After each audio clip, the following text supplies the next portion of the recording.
Hello साथियों, मैं सौरभ कुमार सिंह।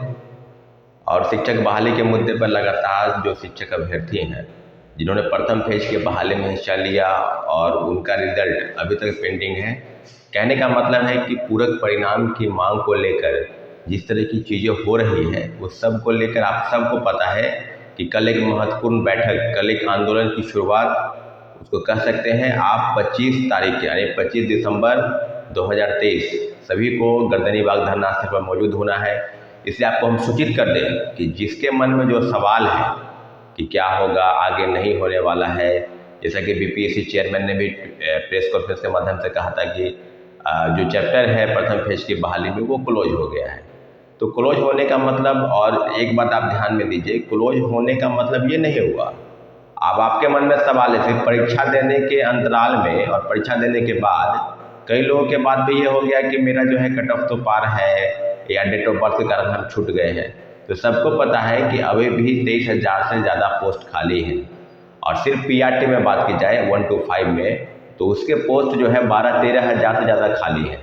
तो सीधे सीधे आप समझ लीजिए कि जो सीटों का खेल है, जो शिक्षा विभाग और बीपीएससी ने जो सीटों को बचाकर और उसके बाद तीसरे फेज की बहाली में ले जाने की बात वो कर रहे हैं, तो आप एक बात जान लीजिए कि जो वेटिंग लिस्ट के प्रावधान है जिस पर डॉक्यूमेंट का वेरिफिकेशन हुआ ही नहीं, उन्हीं के शब्दों में जैसा कि बीपीएससी चेयरमैन ने कहा था कि हम ड्रॉप आउट को बाहर करेंगे। मल्टीपल रिजल्ट जो लिया है, जैसे किसी का रिजल्ट कई जगहों पर हुआ, ज्वाइन तो कहीं एक जगह करेगा तो 2-3 पोस्ट तो खाली हो गए, तो उनका रिजल्ट जो है हम इसमें सब फाइनल करेंगे, उसका रिजल्ट को ऐड करेंगे। और फर्जीवाड़े तरीके से हजारों फर्जी प्रमाण पत्र के आधार पर जिन्होंने ज्वाइनिंग ली है उस सभी को हम जो है सो सप्लीमेंट्री रिजल्ट में ऐड करेंगे। आदि आदि कई चीज़ें हो गई। तो अब तो बात से क्लियर हो गया कि वो अपनी बातों से मुकर गए। अब आपके मन में सवाल है कि क्या होगा। हम कई अभ्यर्थियों से लगातार मैसेज कॉल कर रहे हैं, सिर्फ डॉक्यूमेंट भेजते हैं। अगर आपके मन में ये सवाल है कि आगे ही बढ़ना है, प्रोटेस्ट जब कुछ नहीं होने वाला है, लेकिन अंतिम एक प्रोटेस्ट की ज़रूरत है और जोरदार आंदोलन की ज़रूरत अगर नहीं है रहती, तो हम आज आपके सामने या आपको लेकर हम इस तरह की चीज़ों से बिल्कुल नहीं बोलते। तो आपके मन में जो सवाल है उस सवाल का जवाब है कि एक जोरदार आंदोलन की ज़रूरत को लेकर काफ़ी संख्या में छात्र और शिक्षक अभ्यर्थी जो हैं वहाँ मौजूद होंगे और अपनी बातों को बुलंद करेंगे सरकार के समक्ष, विभाग के समक्ष। जो चीज़ें हैं वो निश्चित रूप से जाएगी प्रेस के माध्यम से।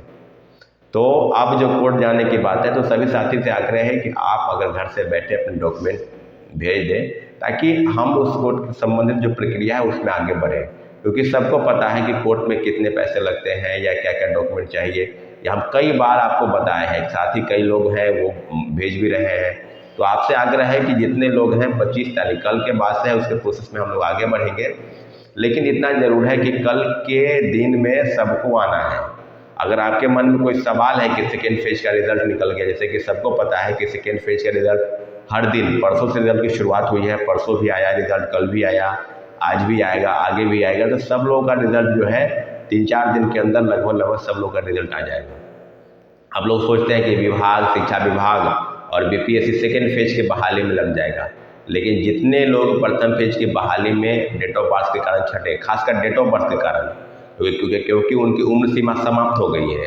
अब आगे की किसी भी परीक्षा में बैठने के लिए उनका एज बचा ही नहीं, तो उनके पास दूसरा ऑप्शन कोई बचा ही नहीं है कि क्या आगे किया जाए। तो आगे यही है कि आपको आना है, संख्या में आना है। और बिहार के विभिन्न जिलों से सभी छात्रों को हम आह्वान कर रहे हैं, अगर मेरी बातों को सुन रहे हैं तो गौर से सुनिए, फिर वो मौका नहीं मिलेगा। हम ये आंदोलन अब अंतिम आंदोलन है, इसके बाद अगर आंदोलन अगर आप लोग करते हैं तो बहुत अच्छी बात है। लेकिन इतना जरूर है कि हम 25 तारीख के दिन ये देखना चाहते हैं कि कितनी भीड़ की संख्या में आएगी। अगर आगे के आंदोलन की जरूरत पड़ेगी तो करेंगे, लेकिन कल बहुत महत्वपूर्ण दिन है। इसलिए सभी साथियों से आग्रह है, मेरा आप तक पहुंचाने का जो माध्यम है वो यही यूट्यूब है या कम्युनिटी पोस्ट है या प्रेस है। तो सबको पता है कि कल एक आंदोलन की शुरुआत होने रही है। आगे की चीज़ें क्या होगी नहीं होगी हम बैठक में तय करेंगे, लेकिन इतना जरूरी कि जो लोग घर पर बैठकर मेरी बातों को सुन रहे हैं, प्लीज़ डॉक्यूमेंट अपना जो है वो भेज दे, सेंड कर दे। आधार कार्ड, एडमिट कार्ड, टीआरई उनका स्कोर कार्ड, सीटेट, डीएलएड या एसटीईटी का जिनके पास जो सर्टिफिकेट है कोई एक, ये चारों डॉक्यूमेंट जो है आप मेरे नंबर पर भेजें और आगे की चीज़ों पर हम बात करेंगे। लेकिन सप्लीमेंट्री रिजल्ट की मांग हमारी बिल्कुल जायज़ है। अभी भी शिक्षा विभाग और बीपीएससी की तरफ से जो पूरक परिणाम की सीट है अभी भी वो बचा के रखना चाहते हैं। तो सारी चीज़ों पर हम अपनी लड़ाई को जारी रखेंगे। बस आप लोगों का एक अनुमान है कि आगे क्या होगा, क्या आगे सप्लीमेंट्री रिजल्ट को लेकर बीपीएससी चेयरमैन सर क्या कह रहे थे, शिक्षा विभाग क्यों नहीं लिस्ट भेज रही है। तो कई कारण हो सकते हैं, लेकिन शिक्षा विभाग को हम लोग प्रेशर बनाएंगे शिक्षा विभाग पर कि शिक्षा विभाग से जो सूची है वो बीपीएससी को भेजी जाए, क्योंकि अभी भी 10,000 से ज़्यादा लोगों ने डॉक्यूमेंट का वेरिफिकेशन नहीं कराया है। और सब चीज़ों पर अगर बात किया जाए तो आप समझ लीजिए कि हमारी मांगे बिल्कुल जायज़ है। एक तरफ से बीपीएससी अगर कह रही है सेकेंड फेज की बहाली में भी काफ़ी परिणाम आए और काफ़ी लोगों के साथ जो समस्याएं हो रही है, तो वो समाधान के लिए कहाँ जाएंगे, बीपीएससी जाएंगे। जाहिर सी बात है, जा भी रहे हैं लोग। तो अब अनुमानतः जो भी चीज़ें हैं उस पर एक जोरदार प्रोटेस्ट की ज़रूरत है। और जितने भी लोग हैं सभी लोग अपने फेसबुक पोस्ट या इंस्टाग्राम या ट्विटर सब पर लिखे 25 तारीख के दिन पटना चले। 25 तारीख के दिन हम लोग पटना आए और आप लोग अपनी बातों को सरकार के समक्ष रखने का प्रयास करेंगे। साथियों, मिलेंगे अगले अपडेट के लिए, लेकिन इतना जरूर है कि आपकी बातें, आपको अगर संख्या में आप रहते हैं तो इस आंदोलन पर काफ़ी असर पड़ने वाला है। इसलिए संख्या के सभी लोगों से आग्रह है कि अपने आंदोलन को तेज कीजिए और जो सप्लीमेंट्री रिजल्ट की मांग को लेकर जो चीज़ें हैं उसको आगे बढ़ाने की ज़रूरत है। ठीक है, धन्यवाद, जय हिंद।